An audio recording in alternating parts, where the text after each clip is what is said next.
అంతిమ దైవ గ్రంథం ఖుర్ఆన్ 10 యూనుస్ సూరా ఆయత్ నంబర్ 46.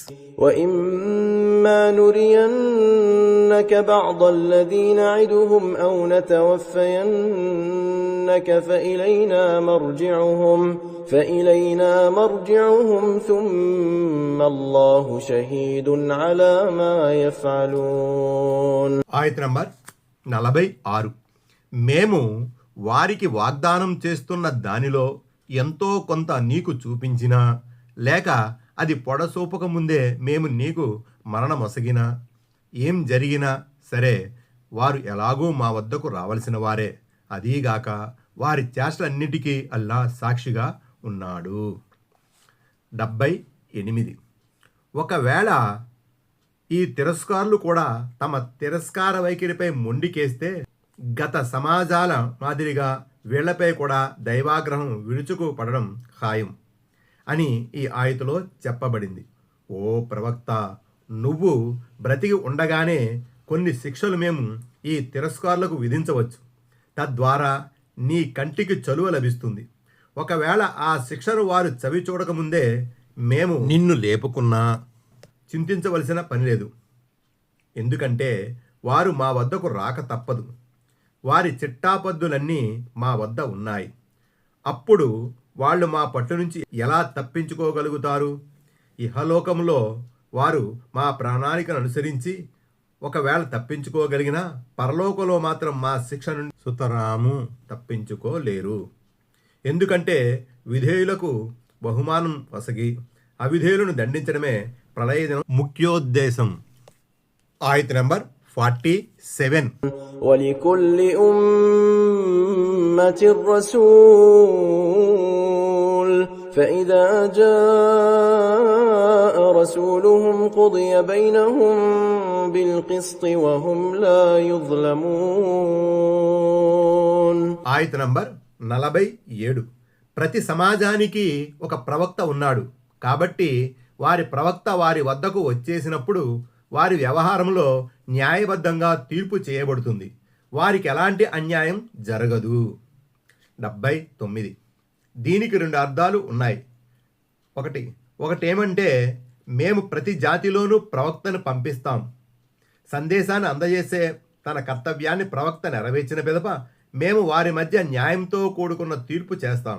అంటే దైవ ప్రవక్తను అతన్ని విశ్వసించిన వారందరినీ కాపాడి ధిక్కరించిన వారిని నాశనం చేస్తాం. ఎందుకంటే ప్రవక్తను పంపించక ముందే ప్రజలను శిక్షించడం మా సాంప్రదాయం కాదు. బనీ ఇస్రాయిల్ 15. తప్పు చేయకముందే ఎవరినైనా శిక్షిస్తే అప్పుడది అన్యాయం అనిపించుకుంటుంది. ఫతహుల్ ఖదీర్ 2. దీనికి 2వ అర్థం ఇది ప్రళయదినం నేపథ్యంలో చెప్పబడింది. ప్రళయదినాన ఒక్కో సమాజం అల్లాహ్ సమక్షంలో పిలువబడినప్పుడు ఆ సమాజంతో పాటు ప్రవక్త కూడా ఉంటాడు. అందరి కర్మల చిట్టా కూడా సమర్పించబడుతుంది. వివిధ దైవదూతలు కూడా సాక్షులుగా హాజరవుతారు. ఈ విధంగా ప్రవక్తకు ఆయన అనుచర సమాజానికి మధ్య న్యాయంగా తీర్పు చేయబడుతుంది. ముహమ్మద్ సల్లల్లాహు అలైహి వసల్లం అనుచర సమాజ సభ్యుల వ్యవహారం అందరికన్నా ముందు తేల్చబడుతుందని హదీస్ ద్వారా తెలుస్తుంది. మహనీయ ముహమ్మద్ సల్లల్లాహు అలైహి వసల్లం వారు ఇలా ప్రవచించారు: మనం అందరికన్నా ఆఖరిలో వచ్చినప్పటికీ ప్రళయ దినాన అందరికన్నా ముందు ఉంటాం. సృష్టితాలందరికన్నా ముందు మన తీర్పు జరుగుతుంది. సహీ ముస్లిం కితాబుల్ జుముఅ తఫ్సీర్ ఇబ్నే కసీర్. ఆయత్ నంబర్ 48. وَيَقُولُونَ مَتَى هَذَا الْوَعْدُ إِن كُنتُمْ صَادِقِينَ. ఆయత్ నంబర్ 48. మీరు సత్యవంతులే అయితే ఆ వాగ్దానం ఎప్పుడు సంభవిస్తుంది అని వారు అడుగుతున్నారు. ఆయత్ నంబర్ 49. قُل لَّا أَمْلِكُ لِنَفْسِي ضَرًّا وَلَا نَفْعًا إِلَّا مَا شَاءَ اللَّهُ لِكُلِّ أُمَّةٍ أَجَلٌ إذا جاء أجلهم فلا يستأخرون ساعة ولا يستقدمون. ఆయత నంబర్ 49. ఓ ప్రవక్త, వారికి చెప్పు, అల్లా తలచినది తప్ప నా ఆధీనంలో స్వయంగా నా లాభనష్టాలు కూడా లేవు. ప్రతి సమాజానికి ఒక నిర్ణీత గడువు ఉంది. వారి సమయం వచ్చినప్పుడు వారు ఒక గడియ కూడా వెనక ముందు జరగరు. 80. ఏది నువ్వు పదే పదే హెచ్చరిస్తున్న ఆ శిక్షను తీసుకురా చూద్దాం అని ముష్రికులు ప్రవక్త ముహమ్మద్ సల్లల్లాహు అలైహి వసల్లంను డిమాండ్ చేసినప్పుడు ఇవ్వబడిన సమాధానం ఇది: మిమ్మల్ని దండించే సంగతి అటుంచి నేను సైతం నా స్వయానికి ఎలాంటి మేలు గాని కీడు గాని కలిగించుకోలేను. ఈ అధికారం అంతా అల్లాహ్ ఆధీనంలో ఉంది. ఆయన తన ప్రణాళికను అనుసరించి ఎవరికైనా లాభం గాని నష్టం గాని చేకూరుస్తాడు. అదీగాక ప్రతి జాతికి ఆయన ఒక గడువు రాసిపెట్టాడు. గడువు ముగియక ముందు ఆయన ఎవరినీ పట్టుకోడు. ఒకసారి ఆ గడువు ముగిసిందంటే దాన్ని ఒక క్షణం కూడా వెనక్కి ముందుకు జరపడం ఎవరి తరం కాదు.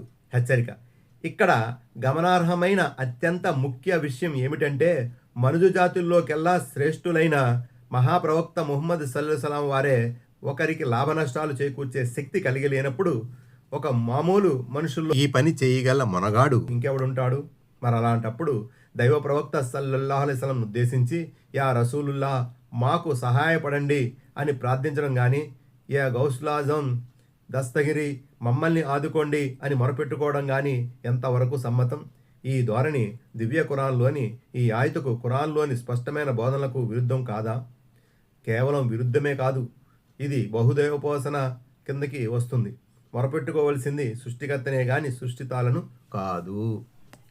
ఆయత నంబర్ 50. قل أرأيتم إن أتاكم عذابه بياتا أو نهارا ماذا يستعجل منه المجرمون. ఆయత నంబర్ 50. ఓ ప్రవక్త, ఇలా అను, చెప్పండి, దైవ శిక్ష మీపై రాత్రిపూట విరుచుకుపడినా పగటిపూట వచ్చి పడినా ఆ విషయంలో నేరస్తులకు అంత ఆత్రం ఎందుకట? 81. శిక్ష ఎంతో అవాంఛనీయమైనది. మనసులు దాన్ని అసహించుకుంటాయి. మానవ నైజం దాన్ని ఎన్నడూ కోరుకోదు కదా. మరి అలాంటప్పుడు ఈ పాపాత్ములు దైవశిక్ష విషయంలో ఎందుకింత ఆదుర్ద చెందుతున్నారు? దానివల్ల వారికి ఒరిగేదేమిటట? ఆయత నంబర్ 51. أثم إذا ما وقع آمنتم به الآن وقد كنتم به تستعجلون. ఆయత నంబర్ 51.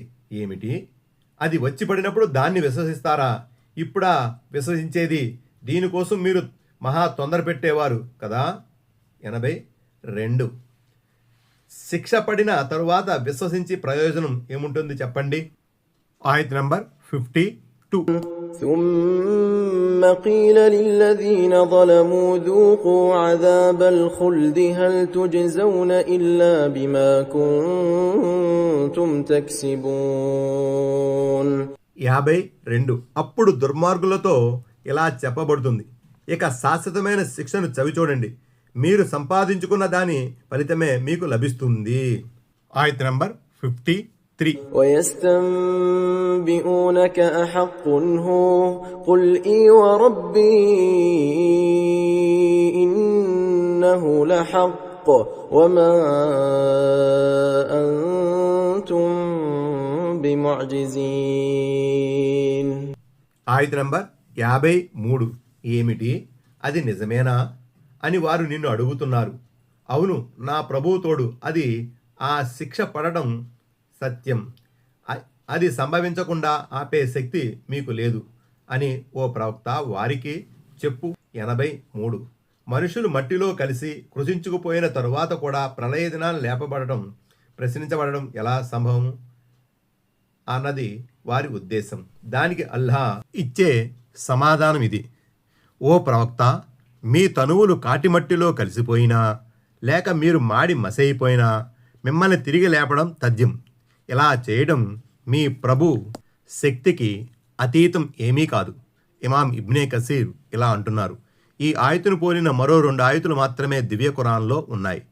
ఆ గడువు సంభవించడం తథ్యమని ప్రమాణం చేసి మరీ చెప్పమని దేవుడు ఈ వాక్యాలలో తన ప్రవక్త సల్లల్లాహు అలైహి వసల్లంకు ఆజ్ఞాపిస్తున్నాడు. 1 సబా సూరాలోని 3వ ఆయతు, 2 తగాబున్ సూరాలో 7వ ఆయతు. ఆయత్ నంబర్ 54. ولو أن لكل نفس ظلمت ما في الأرض لافتدت به وأسروا الندامة لما رأوا العذاب وقضي بينهم بالقسط وهم لا يظلمون. ఆయత్ నంబర్ 54. దుర్మార్గానికి షిర్కుకు పాల్పడిన ప్రతి మనిషి దగ్గర భూమి నిండిపోయేంత సొమ్ము ఉన్నా సరే అతను దాన్ని పరిహారంగా ఇచ్చి తనను విడిపించుకునేందుకు ప్రయత్నిస్తాడు. శిక్షను చూసినప్పుడు వారు లోలోపలే సిగ్గుతో కుమిలిపోతారు. వారి మధ్య న్యాయసమ్మతంగా తీర్పు జరుగుతుంది. వారికి ఎలాంటి అన్యాయం జరగదు. 84. ప్రపంచములోని సిరి సంపదలన్నిటినీ పరిహారంగా ఇచ్చే పక్షంలో క్షమాభిక్ష పెట్టబడుతుందని, అంటే దానికోసం మనిషి సంతోషంగా సిద్ధపడతాడు. కానీ అక్కడ ఎవరి దగ్గర ఏమీ ఉండదు కదా, కాబట్టి శిక్ష నుంచి తప్పించుకునే దారి కూడా ఉండదు. ఆయత్ నంబర్ 55. ألا إن لله ما في السماوات والأرض ألا إن وعد الله حق ولكن أكثرهم لا يعلمون. ఆయత్ నంబర్ 55. వినండి, ఆకాశాలలో భూమిలో ఉన్న సమస్తము అల్లా సొత్తే. గుర్తుంచుకోండి, అల్లా వాగ్దానం సత్యం, అయితే చాలా మంది ఈ సత్యాన్ని తెలుసుకోరు.